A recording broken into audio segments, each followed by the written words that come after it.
Olá, ouvintes do Urbanidades. Boa tarde a todas e todos. Eu sou João Felipe Pereira Brito, sou pós-doutorando no PPGS USP, com supervisão de Bianca Freire Medeiros, e esse é o segundo episódio do Urbanidade dedicado ao livro A Cidade no Debate Contemporâneo, publicação decorrente dos trabalhos apresentados no Comitê de Pesquisa Sociologia Urbana, do 21º Congresso da Sociedade Brasileira de Sociologia, em 2023. Estamos aqui hoje com duas pesquisadoras da URGS, Vanessa Marques, Joana Winkler. Também estamos aqui com a Clara, que agora se apresenta para vocês. Oi, pessoal, tudo bem? Oi, João, Joana e Vanessa. Eu sou a Clara, sou graduanda em Ciências Sociais pela Universidade de São Paulo e é muito bom estar aqui de novo no Urbanidades. Eu gostaria de aproveitar esse momento para divulgar um pouquinho as nossas redes sociais. No Instagram, nós estamos como @urbanidadespodcast e no Facebook como Urbandata Brasil. Lá você pode conhecer as principais novidades sobre o Urbandata e Urbanidades e também ficar ligado no que está acontecendo sobre os estudos urbanos. Além disso, vocês podem acompanhar também o nosso site, que é Urbandata Brasil. O site está disponível no Google e é aberto para todos. Obrigada, viu, João? Olá, Vanessa, bem-vinda. Obrigada pelo convite. Vanessa, você pode se apresentar para a gente? Bom, eu sou a Vanessa Marques, sou professora no programa de pós-graduação em Sociologia da URGS e coordeno o grupo de pesquisa Sociologia Urbana e Internacionalização das Cidades, também vinculado ao programa de pós-graduação em Sociologia. Fiz o doutorado em Barcelona, na Universidade Autônoma de Barcelona, em Ciência Política, e também agora estou como coordenadora do Observatório das Metrópoles, aqui em Porto Alegre. Oi, Joana, bem-vinda. Se apresenta pra gente aí. Oi, pessoal. Eu sou a Joana Winkler. Gostaria de agradecer o convite. Sou cientista social pela Universidade Federal do Rio Grande do Sul, mestre em Sociologia pela mesma universidade, sob orientação da Vanessa Marques. Sou especialista em cidades e território urbano pela Unicinos. No momento eu estou como bolsista pesquisadora do Núcleo Porto Alegre, do Observatório das Metrópoles, e eu venho desenvolvendo pesquisas junto com a Vanessa e demais colegas no grupo de pesquisa Sociologia Urbana e Internacionalização das Cidades. Minhas pesquisas têm versado sobre o tema das cidades inteligentes e inovação urbana, em sua relação com o planejamento e a gestão nas cidades, especialmente focado na cidade de Porto Alegre, onde eu resido. Perfeito, muito legal. Você acabou de comentar sobre o grupo de pesquisa, né, Sociologia Urbana e Internacionalização das Cidades. A gente gostaria de abrir um pouquinho a conversa perguntando para vocês qual que é a origem desse grupo, os principais temas de pesquisa, os perfis dos pesquisadores e os trabalhos atuais. Bom, o grupo de pesquisa Sociologia Urbana e Internacionalização nas Cidades nasceu em 2017. Os perfis dos pesquisadores são vinculados ao tema urbano, principalmente, né? Mas também o enfoque que a gente quis dar é sobre a questão da multiscalaridade, a questão da internacionalização das cidades e a influência que as cidades sofrem a partir desses atores sociais, os atores internacionais. Então, normalmente, são pesquisadores que se inclinam ou gostam desse tema do urbano, né? Mas o urbano também vinculado à internacionalização das cidades. Então, tem basicamente eixos assim vinculados a atores sociais, a questão de atores sociais, direito à cidade e a questão mesmo da internacionalização das cidades. Em relação aos trabalhos atuais, né, nós fizemos uma grande pesquisa que começou em 2018, na verdade uniu muito o grupo, né, até tem um trabalho publicado no Lume da URGS, que é um livro que a gente realizou, que foi sobre o quarto distrito de Porto Alegre, especificamente sobre o bairro a partir do olhar dos atores sociais do bairro Floresta, que é um dos bairros que a gente vai discutir aqui, que a gente escreveu o capítulo do livro, né, e essa foi uma grande pesquisa que a gente fez com todo o grupo. Depois, claro que cada pesquisador tem o seu próprio tema de pesquisa, né, porque são doutorandos, mestrandos ou graduandos, né, mesmo a Joana falou sobre o enfoque dela da Smart Cities, da inovação também, e essa questão desse projeto de pesquisa em relação à floresta uniu bastante, assim, o grupo como uma grande pesquisa do grupo. E agora a gente está realizando essa pesquisa lá da internacionalização das cidades, fazendo as conexões, então, entre os bairros Floresta, né, em Porto Alegre, o Ciudad Vieja em Montevideo e o bairro Poblenou em Barcelona. Joana, quer acrescentar alguma coisa?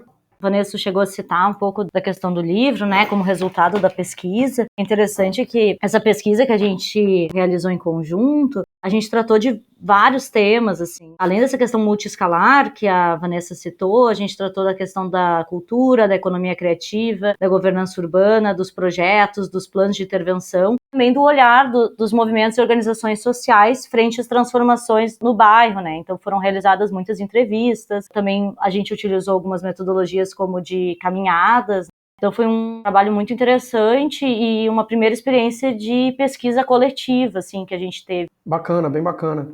E por que buscar conexões justamente entre essas 3 cidades, Porto Alegre, Montevidéu e Barcelona, e com esses 3 distritos inovadores ou de pretensão inovadora e tecnológica, Floresta, Ciudad Vieja e Poblenou? Bom, primeiro que a gente tinha realizado essa pesquisa do Floresta. Na verdade, entramos no bairro em Porto Alegre, em Floresta, e todas as incidências, de alguma forma, que existem nesse bairro, todos os estímulos ou todos os atores que influenciam nesse bairro. E o que a gente percebeu, primeiro, é essa grande influência do projeto do 22 Arroba, que é um projeto que existe em Barcelona, né? Que, na verdade, ele pega vários bairros ali, né, mas ele, centralmente, o Poblenou é um bairro bem afetado pelo projeto do 22 Arroba. Então, a gente viu que tinha muito no início do Floresta, o Quarto Distrito, existia muito essa questão de poder, de alguma forma, se espelhar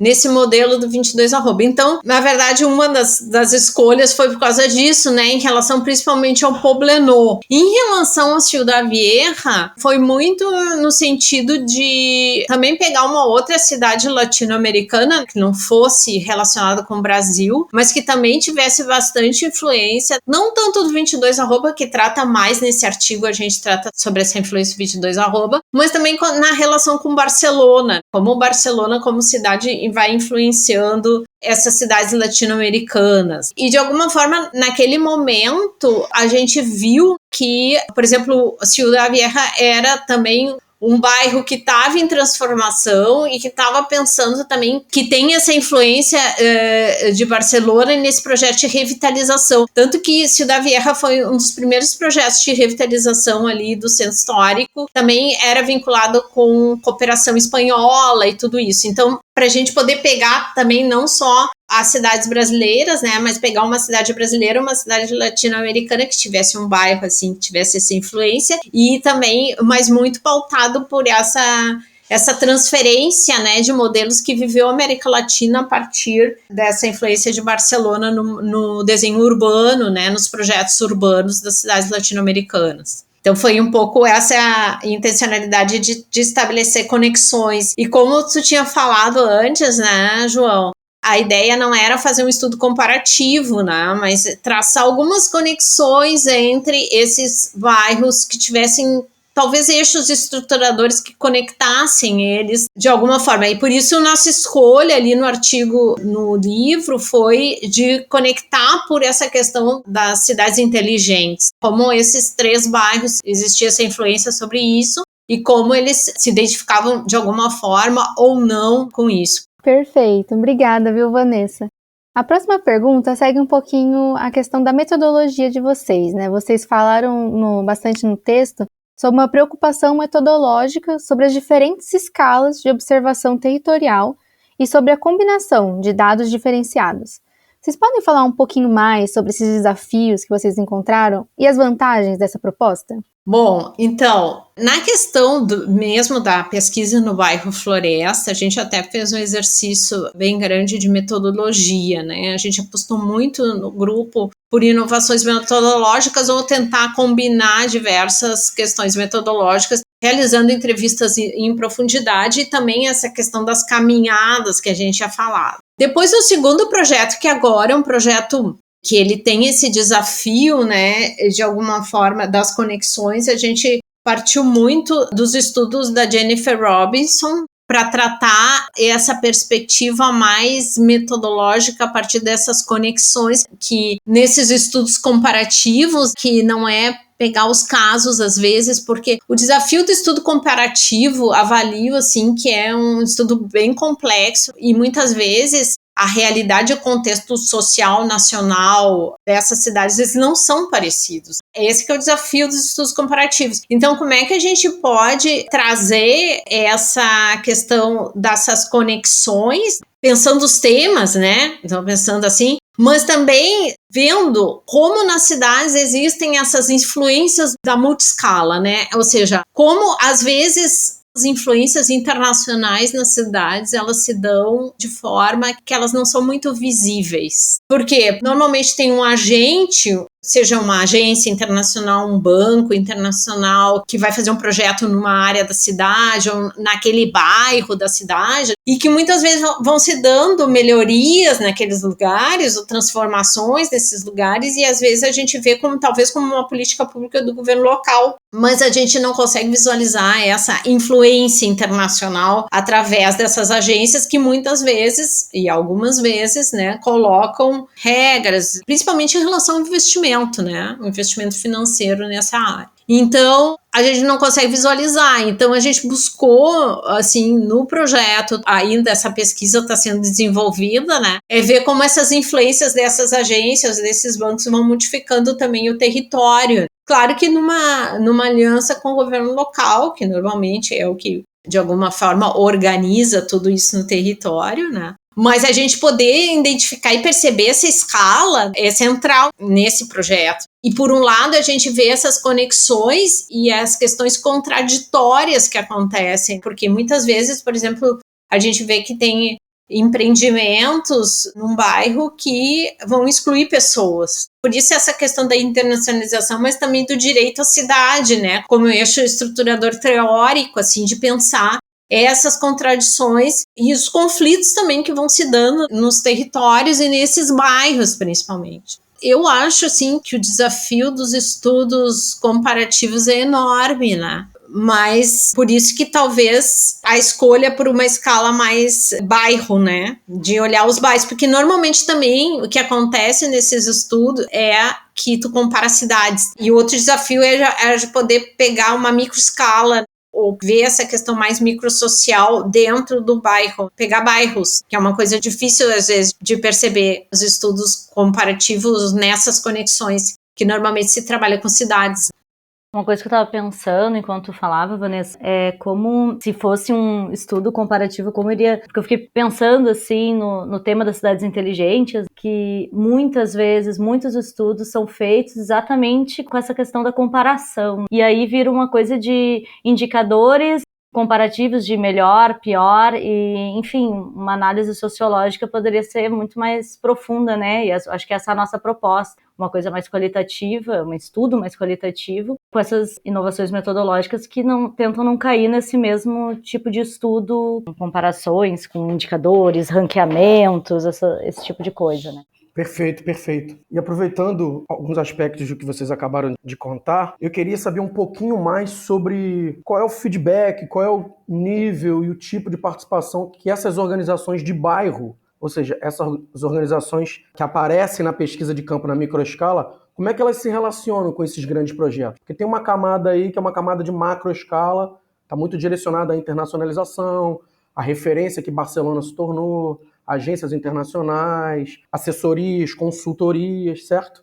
Tem uma camada meso, que talvez entre aí o Estado Nacional, com legislação, talvez no caso do Brasil, a Federação, o Estado do Rio Grande do Sul, e aí também temos as prefeituras atuando, mas o que não se refere ali ao terreno, à escala da rua, à escala dos quarteirões. Como aparecem nas pesquisas de vocês essas organizações de bairro? Essas organizações que representam comunidades, grupos de moradores que serão os primeiros afetados por essas grandes intervenções. O que eu acho que a gente percebe, até pelas outras pesquisas do grupo, né? Essa outra do Floresta é uma, se não uma ausência, um afastamento, né, das camadas populares de participação nesse processo. Não só por decisões, mas até pelo próprio movimento que Porto Alegre, o que Porto Alegre observa é uma diminuição desses espaços de participação. Então, esses projetos de revitalização, especificamente falando mais de Porto Alegre, assim, a gente percebe uma negligência de temas do direito à cidade, assim, eles estão muito focados no marketing urbano mesmo e voltados para essa camada que tu estava falando, dessa camada mais macro da internacionalização. Complementando, assim, o que a Joana estava falando, é fato, assim, que muitas vezes desse investimento das agências ou dessa influência, muitas vezes ela passa pelo poder público local e ela não é divulgada em termos para a população. E essa questão também, que é importante colocar, uma coisa é a população que vive no lugar e que é organizada e a que não é. Isso é uma questão bem importante, no sentido assim, ou que está em associação de bairro, ou que está em um movimento social, ou que está atuando de forma coletiva, porque a pessoa que vive, essa ainda sabe menos, né? Muitas vezes dos grandes projetos que estão atuando na cidade ou que vão transformar a cidade. Então, no caso de Porto Alegre, é o que a Joana falou. Eu acho que no caso de Montevidéu, no caso de Ciudad Vieja, não tanto, né? Ou seja, tem, assim, uma forma de participação, né? Seja pelo menos informação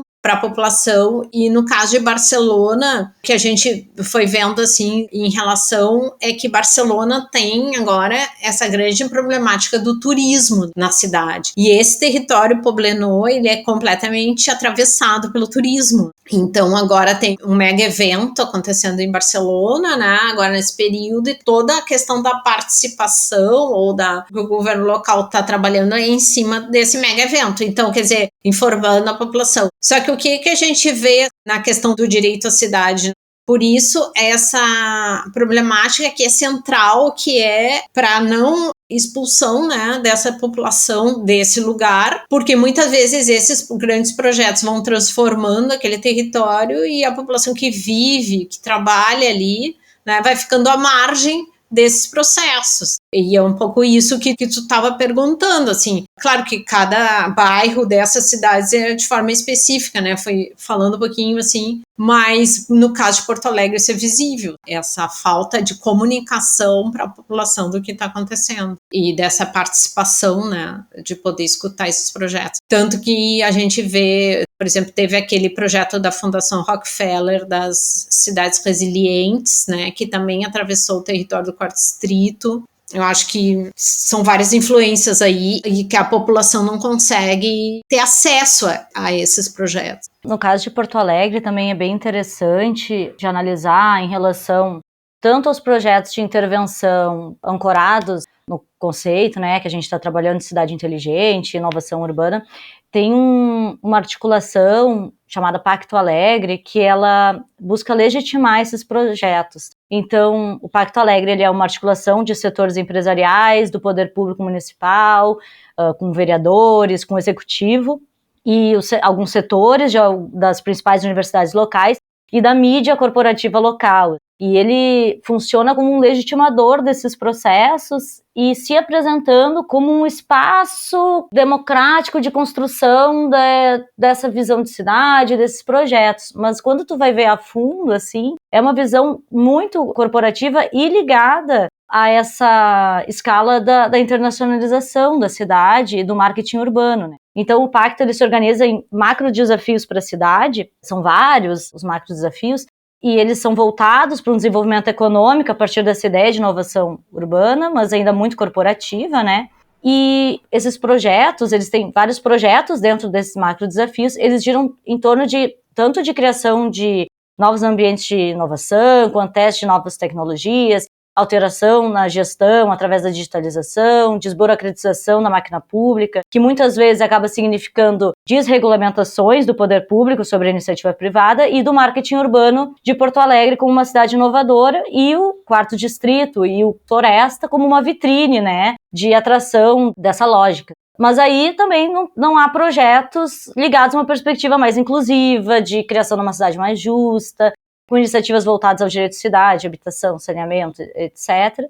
E acabam funcionando muito mais como um marketing mesmo da cidade, né, e da região do Quarto Distrito. E esse tipo de marketing, ele funciona, né, então Porto Alegre, há bastante tempo, está sempre nos rankings de cidade inteligente e o quarto distrito acaba sendo citado. E além disso, também como atração de grandes eventos. Então, esses eventos de inovação, a gente está tendo aqui em Porto Alegre, já estamos indo para terceira edição, ano que vem, eu acho, é o South Summit, é um evento de inovação europeu, e Porto Alegre foi escolhida como sede latino-americana desse evento, muito em função dos projetos que estão sendo desenvolvidos no quarto distrito e, em especial, no Floresta. Bacana. Vanessa, Joana, tem um componente que aparece de maneira marginal nessas bibliografias sobre internacionalização de cidades, que é o tema da cooperação interurbana. Porque quando a gente está falando dessas estratégias de renovação urbana, de planejamento estratégico, de internacionalização de cidades,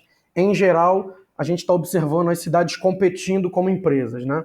A gente está falando de uma competição interurbana por atração de capitais e numa escala global, não é isso? Por outro lado, quando a gente vai fazer trabalho de campo, quando a gente vai entrevistar os gestores, os tomadores de decisão, por vezes até organizações locais, né? A gente vê muitas estratégias e momentos de cooperação, onde ideias são trocadas, modelos de intervenção urbana e urbanística são compartilhados, por vezes até desenvolvimento de tecnologias que poderão ser utilizadas por diferentes cidades. Moradores acabam também se organizando para além da escala local para questionar determinados processos, por exemplo, da massificação turística. Nessa pesquisa de vocês viram alguns elementos de cooperação interurbana entre essas cidades, para além da competição?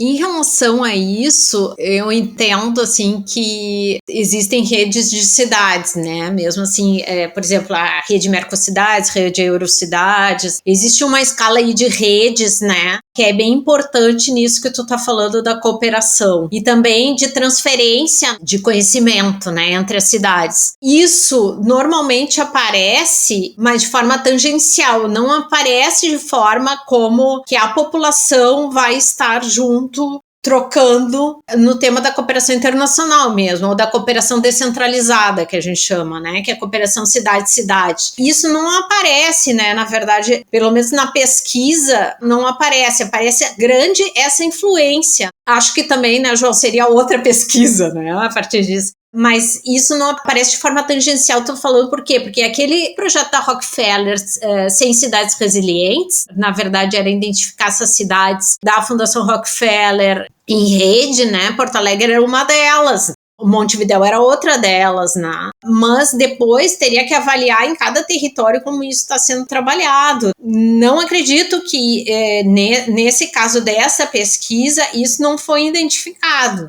Foi mais identificado essa questão dessa influência dessas agências no território, através de grandes projetos e tal. Se é isso a população sabe que existe ou não sabe, ou tem conhecimento ou não. Por exemplo, até teve uma observação participante que o grupo fez sobre uma apresentação do Banco Mundial numa associação cultural aqui de Porto Alegre, que eles fizeram no bairro Floresta, né, uma apresentação, porque tinha uma ideia de revitalização ali da Avenida Farrapos, né? Então, por exemplo, o que a gente vê? A gente vê no livro sobre o Floresta que isso aparece de forma bem tangencial, assim. Aparece o projeto em cidades resiliência e tudo, mas não aparece como uma força que eu acho que é interessante que tu tá falando, porque é o outro lado da internacionalização, que é um lado mais da cooperação, que vai reforçar os agentes locais, que fala sobre a questão da educação, da saúde, das transferências de tecnologias, da questão de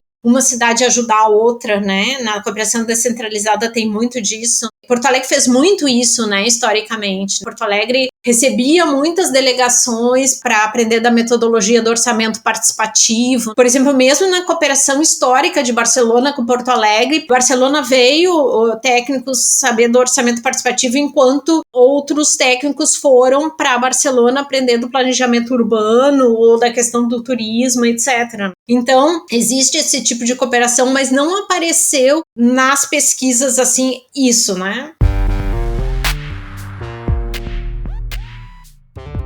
O Urbanidades é apenas uma das iniciativas do Urban Data Brasil, banco de dados bibliográfico sobre o urbano brasileiro. Em nosso site você encontra milhares de referências classificadas, textos digitalizados para download gratuito e pode registrar trabalhos de sua autoria. Visite urbandatabrasil.fefeleste.usp.br e siga também nossa página no Facebook.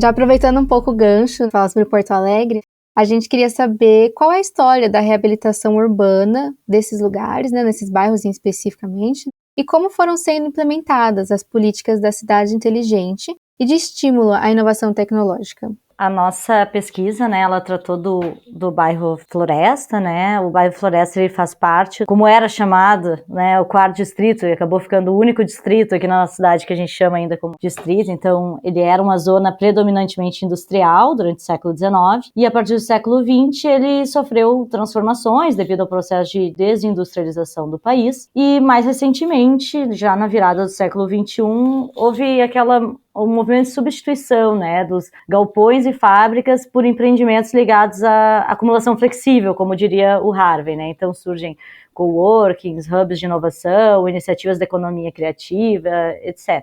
São muitas, desde a década de 90, assim, o 4º distrito ele passou a ser associado a um possível distrito de inovação. Então a gente tem exemplos como o projeto Porto Alegre Tecnópole, mais tarde houve a criação de um grupo de revitalização. É um processo que vem passando por vários governos municipais, baseado na ideia de que essa região tem uma vocação para a inovação. Mais contemporaneamente, o principal programa para a área é o programa Mais 4D, e ele vem se alimentando de uma série de novas leis, incentivos fiscais que foram criados, visando que novos empreendimentos, esses hubs de inovação, se instalassem na região do 4º distrito. Então, teve redução de impostos, teve uma série de benefícios, né, que foram criados pelos governos para isso, assim, foi criado também um fundo de inovação, enfim.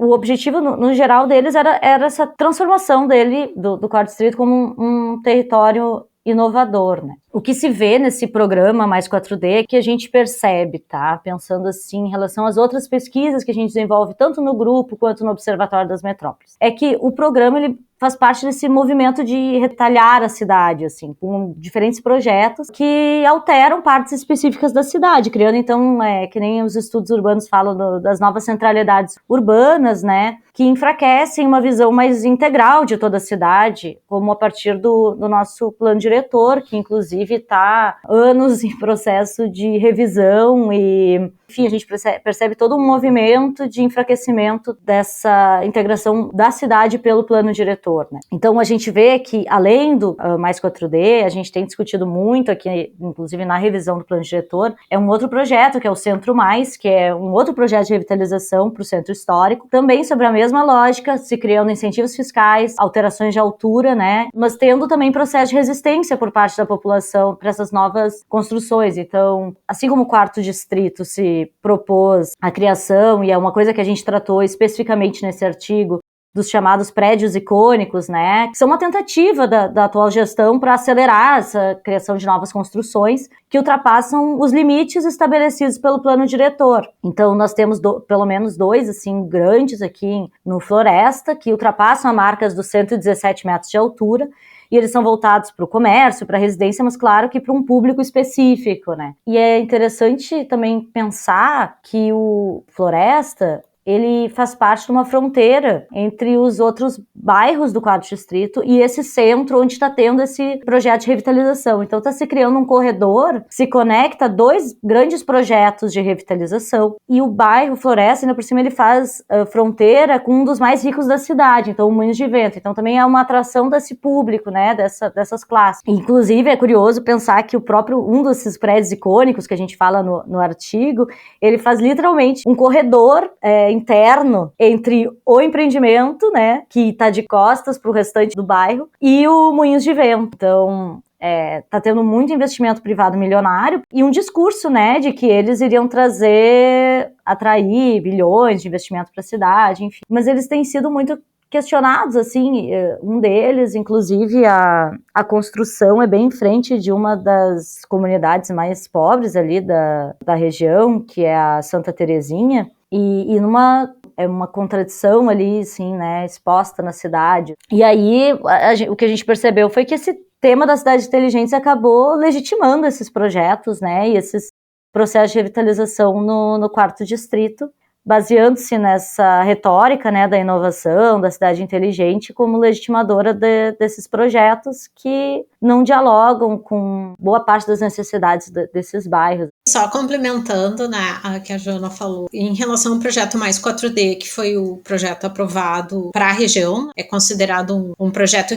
que também, como a gente está falando, a revisão de plano diretor em Porto Alegre ainda não aconteceu, e a cidade está fragmentada em projetos específicos, e o 4º distrito é um deles, né? Então, o que a gente vê muito nessas audiências públicas que foram feitas sobre o projeto, né, que eu assisti, o grupo também pôde acompanhar, né, é que a pauta é investimento, é arrecadação, isenção de imposto, é adensamento da área, e é isso que se pensa, então, um plano de negócios em frente à questão de ver as vulnerabilidades do território, e isso agora, o 4º distrito foi um dos territórios mais afetados pelas enchentes, né, em Porto Alegre, então eu acho que tudo isso deve ser repensado, né, é importante deixar esse registro aqui também.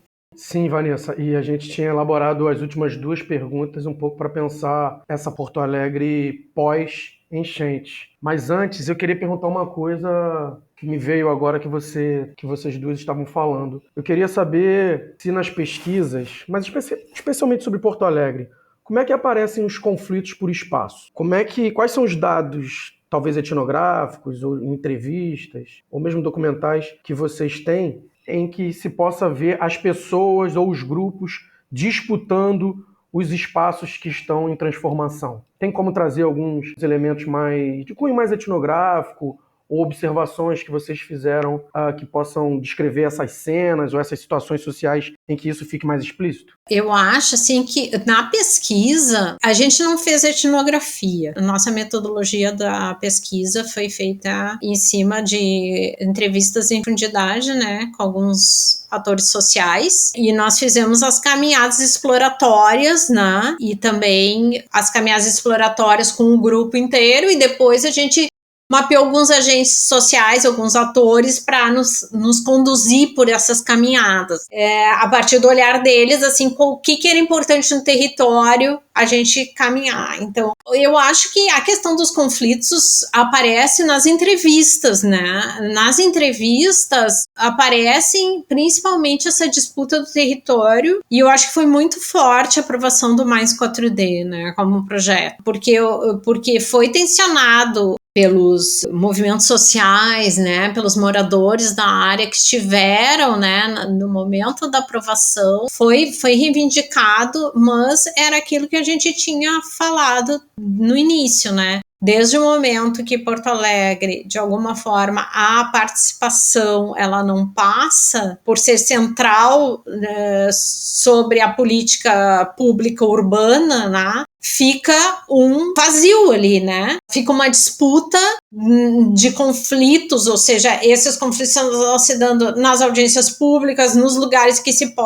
possam ter, e no cotidiano dos movimentos sociais, né? Porque ali a gente vê muitos grupos vulneráveis. Isso aparece, né, no livro, no Floresta, principalmente no capítulo 5, né, quando a gente trata sobre o direito à cidade. E aí a gente vai mapeando através das entrevistas, isso vai aparecendo. A partir dos atores sociais, isso vai aparecendo nas próprias falas deles. Então, acho que a próxima pergunta é uma curiosidade que está surgindo agora também.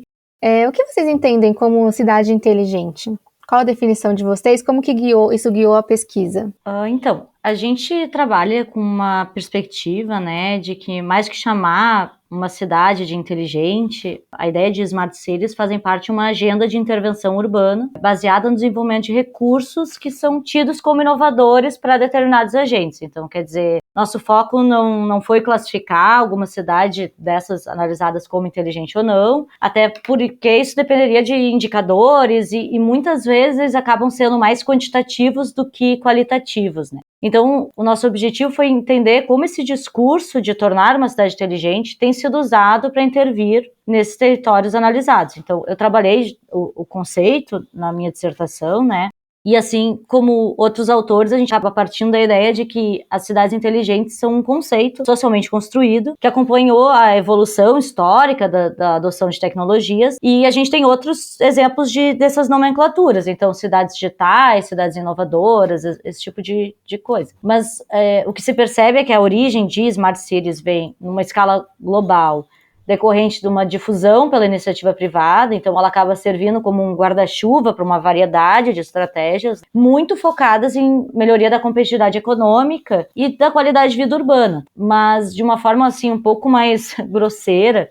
A gente pode dizer que existem ao menos 3 elementos chaves dessa agenda, que normalmente também acabam sendo as próprias dimensões que alguns rankings ou estudos acabam usando como indicadores para reconhecer e, em muitos casos, até premiar, né, uma cidade como inteligente. O primeiro poderia ser esse uso de tecnologias de informação e comunicação na infraestrutura urbana, seja para qual for o objetivo, então melhoria do sistema de saneamento, eficiência energética, incremento da mobilidade urbana, criação de smart neighbors e outros assim. O segundo parece ser a criação e desenvolvimento de novos recursos digitais para comunicação interna no estado ou externa, então a criação dessas interfaces de governo cidadão, plataformas de transparência colaborativas ou participativas, consultivas, né?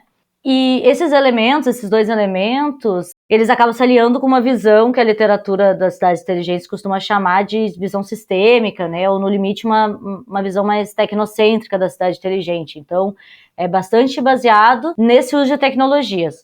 Mas a gente acha que tem um outro elemento, né? Que é o do fomenta esses territórios específicos da cidade, que criam novas centralidades urbanas para a atração de uma classe criativa, uma classe inovadora, ou, enfim, para a atração de recursos humanos qualificados voltados para a criação de inovação tecnológica. Então surgem aí os distritos de inovação, espaços para startups, esses territórios inovadores para teste de criação de tecnologias. E foi em relação a esse último elemento que a gente desenvolveu a pesquisa. Então, nós focamos na criação dessas novas centralidades urbanas, tendo como objeto o Poblenou, em Barcelona, o Cidade Vieja, em Montevidéu, e o Floresta, aqui em Porto Alegre. O que a gente queria entender, assim, é se os projetos urbanos nessas cidades estavam priorizando a criação de inovações urbanas que poderiam melhorar a vida dos habitantes, para um exercício, né, do direito à cidade, do direito à vida urbana, ou se eles funcionam muito mais como marketing urbano, atração de investimentos, financiamentos, etc. Né? Nessa pesquisa, a gente desenvolveu, junto com os bolsistas de iniciação científica, o Bernardo e a Mariana, que, por sinal, eles têm trabalhos sobre essa pesquisa, eles estão disponibilizados no nosso canal no YouTube, do GP Sui, que já deixo aqui a indicação, né, que a gente tratou desse tema das cidades inteligentes em razão dessa frequência que o termo aparece nos discursos e práticas de governança urbana. Então ele tem sido usado por diferentes agentes para legitimar essas intervenções urbanas, né? Mas muito enquanto marketing da cidade para internacionalizar-se, buscando investimentos, parcerias, financiamentos, etc. E aqui em Porto Alegre a gente vê que já teve um tempo, digamos assim, que as nomenclaturas que costumavam aparecer, né, eram cidades resilientes, cidades criativas, enfim, tem muitos rótulos que aparecem, né, no debate público, e nesse a gente focou nessa questão das cidades inteligentes, muito em função dessas pesquisas que a gente vinha realizando na Floresta e percebendo a força que essa terminologia tinha como legitimadora de projetos. Ok, foi muito interessante saber essa definição. Acho que vai ajudar bastante nossos ouvintes também. Próxima pergunta é um assunto bem delicado, né? Como a gente sabe, infelizmente, Porto Alegre enfrentou semanas dramáticas, né? Calamidade pública após as fortes chuvas que atingiram o Rio Grande do Sul entre abril e maio desse ano. Depois dessa tragédia, a maior tragédia climática da história do estado, como estão os planos de internacionalização da cidade? Como estão as políticas e os investimentos no bairro Floresta, ou quarto distrito, que também foi fortemente afetado pelas enchentes? Tem várias coisas acontecendo em Porto Alegre para a reconstrução, né? Não só de Porto Alegre, mas do Rio Grande do Sul, né? Eu acho que a Joana também pode complementar depois, porque na verdade, assim, acho que tem diversos investimentos, né, que estão chegando, que já chegaram, né, tanto em nível federal, estadual, e que de alguma forma tá tudo desarticulado. E eu acho, assim, e aí eu vou fazer uma percepção, né, que era aquilo que a gente tinha falado sobre esses projetos que aconteceram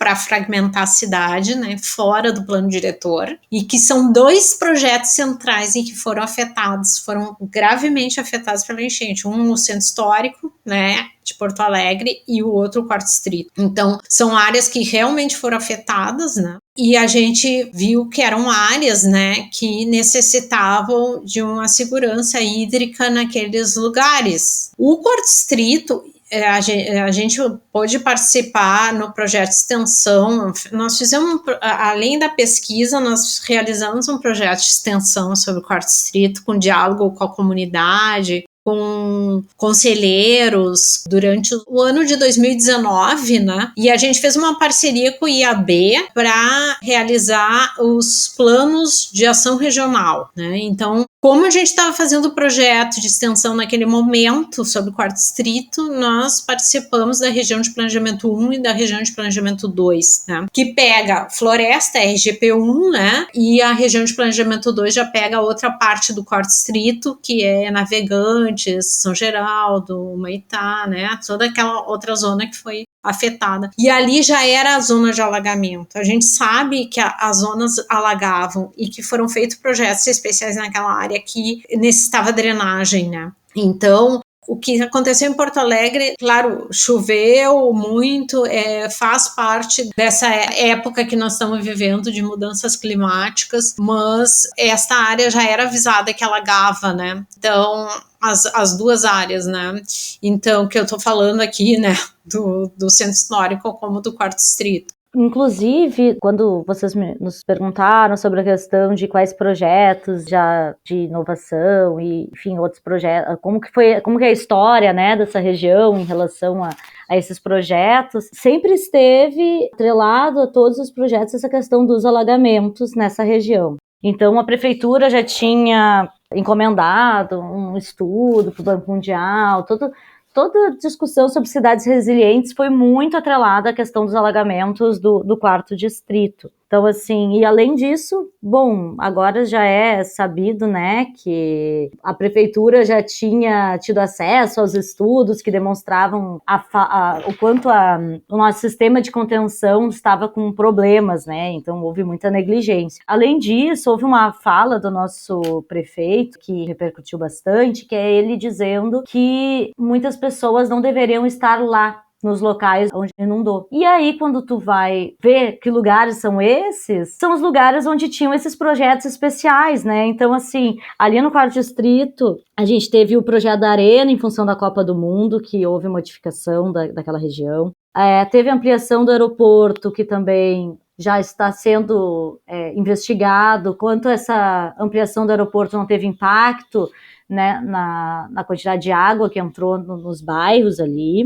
E eu acho que o que está ali também é uma questão dessa, para além, né, de todas as coisas publicizadas, de projetos de reconstrução, etc., está tendo um debate, assim, sobre a desvalorização desses bairros, a desvalorização imobiliária, né, e como que esse mercado que estava vendo no Quarto Distrito bom, se amplia para o centro, né, como uma expansão da especulação, do espaço para especulação imobiliária, qual vai ser o impacto disso, né? Mas a gente sabe que as principais pessoas prejudicadas são classes populares e pessoas que estão em uma situação assim que até hoje no Quarto Distrito ainda não se recuperaram, né?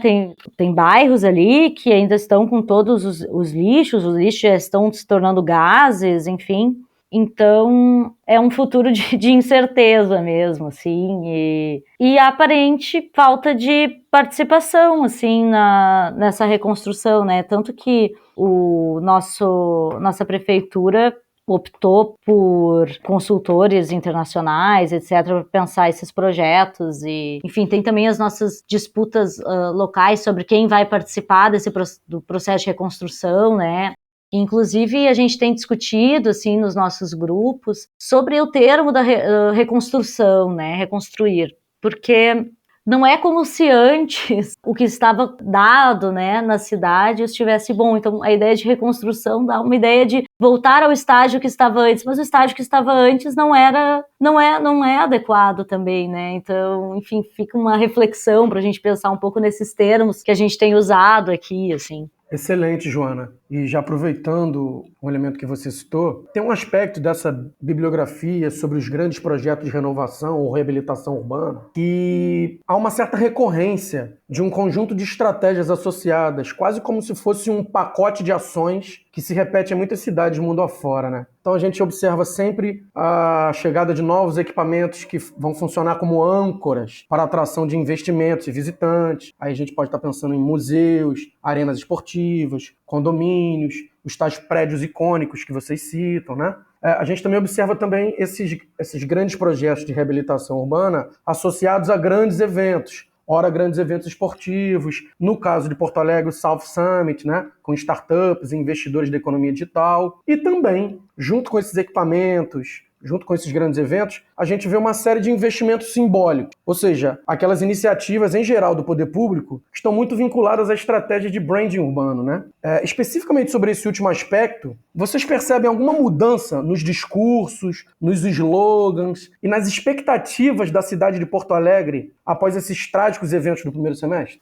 Olha, na minha percepção, assim, né, sobre a questão que aconteceu, as enchentes, né, e os discursos, é que não existe, assim, uma coordenação que a gente possa visualizar do que está sendo feito. Ou seja, uma transparência, na verdade. Por exemplo, o que já foi feito para a segurança hídrica? O que foi reconstruído? É um pouco que a gente está vendo uma disputa na cidade, né? É uma disputa de discursos, uma descoordenação, na verdade, dessas políticas até dos federativos, né? Assim, o que a prefeitura está fazendo, né? O que o governo está fazendo, e totalmente desarticulado, né? Como morador de Porto Alegre, como população, a gente não consegue ver o que está sendo realizado pós-enchente, né? Existe uma falta de transparência, na verdade, né? Sobre o que já foi feito, o que não foi feito, né? O que está sendo realizado. Em relação do que tu estava falando, né, sobre essa questão agora, nesse último período, né, o que a gente visualiza, assim, é uma disputa em cima do desastre também, sabe? Dessa narrativa do desastre e também essa oportunidade de higienização da cidade. Assim, em certas áreas que, é exatamente o que a Joana estava falando, essas pessoas não poderiam morar ali, nesses lugares. Viu como as pessoas não poderiam morar ali? Uma coisa que a gente vê nessa questão da reconstrução, que não se deu alternativa, ou seja, a gente está falando de habitação de interesse social, de moradia social, de áreas de interesse social. Ou seja, o que acontece nessas disputas dos grandes empreendimentos é não considerar nada dessas áreas e avançar pelas áreas de proteção ambiental. E aí a gente vê esses vários discursos, né? Consultoria de fora para falar sobre exatamente o que nós estamos vivendo aqui, sendo que Porto Alegre tem uma universidade pública, né? Tem várias universidades, então a gente vê exatamente isso dessa disputa sobre esses grupos, né, que vão atuando sobre o desastre de Porto Alegre, sobre as enchentes, né? E é interessante também pensar, né, que o que ocorreu aqui em Porto Alegre foi um problema que ocorreu também em toda a região metropolitana, né? Então, eu acho que o que está caindo de maduro, digamos assim, é o problema da falta de integração e de um órgão, né, para a região metropolitana da cidade e a ausência do plano de desenvolvimento urbano integrado. Então, a gente tinha também a Metroplan, que era um órgão que serviria para essa função, que também no governo do José Ivo Sartori foi decretado sua extinção, depois teve uma reviravolta e ela está totalmente enfraquecida, né? Metroplan não participa desse processo dessa reconstrução entre algumas aspas. Então, como é que nós vamos pensar nesse momento, nesse futuro, né? Enfim, estamos chegando agora também essa incerteza toda e essa angústia que está presente aqui na Porto Alegre, também está acontecendo em Canoas, que teve problema, Eldorado, que foi devastada, com muita incerteza, porque agora, por exemplo, nós estamos em setembro, época das chuvas aqui no sul, e estamos com essas incertezas, né? Vanessa, Joana, muitíssimo obrigado. Acredito que foi um debate muito denso e tenho certeza de que vai contribuir muito para o campo e para essas pesquisas que estão visando tanto a internacionalização de cidades, quanto os distritos inovadores ou criativos, e tem uma série de outros elementos que apareceram aqui, que tenho certeza que contribuem para as pesquisas contemporâneas, atuais, sobre as nossas cidades, sobre o debate urbano internacional também. Muitíssimo obrigado por terem topado, e vamos em frente. Espero que a gente se encontre aí mais à frente em novas oportunidades de trabalho conjunto. Muito obrigada, gente. Eu acho que essa entrevista foi muito interessante, acho que a nossa audiência vai gostar muito. Queria agradecer a participação de vocês. Se vocês quiserem dar um comentário final, se despedir da nossa audiência. João, Clara, muito obrigada pelo convite. A gente está muito feliz com a entrevista. E aí eu queria deixar um convite para os ouvintes, que além do grupo de pesquisa, eu e a Vanessa, como a gente disse, a gente faz parte do Núcleo Porto Alegre, do Observatório das Metrópoles, e recentemente a gente organizou uma coletânea de artigos, são artigos que foram publicados aqui na nossa mídia local parceira, com artigos de incidência política. Então, neles a gente vai discutir o tema das enchentes, o tema da região metropolitana como um todo, temas de habitação, saneamento, transição ecológica, governança urbana. Esse caderno vai ser lançado dia 18 de setembro aqui em Porto Alegre, e ele não é só apenas físico, como também vai ser divulgado online. Ele faz parte de um esforço conjunto do Observatório das Metrópoles em seus diferentes núcleos, com um caderno de propostas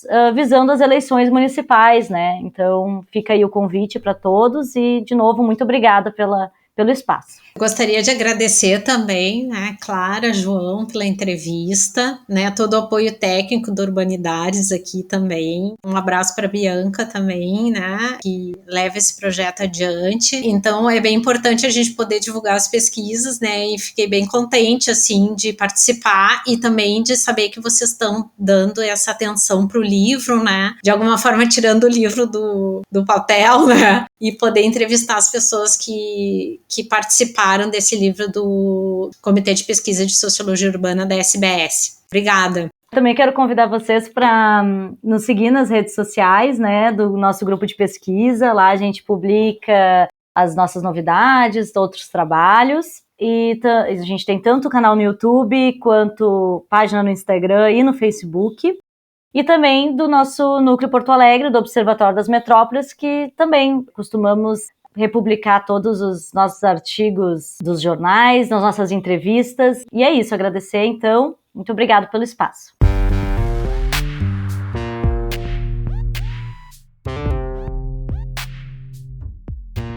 O Urbanidades é produzido pelo Urban Data Brasil, banco de dados bibliográfico sobre o Brasil urbano. Ele é feito por bolsistas e associados, sob coordenação da professora Bianca Freire Medeiros. O Urban Data está vinculado ao Centro de Estudos da Metrópole e está sediado no Departamento de Sociologia da Universidade de São Paulo. Visite o perfil do Urbanidades no Instagram, @Urbanidadespodcast, e a página do Urban Data Brasil no Facebook.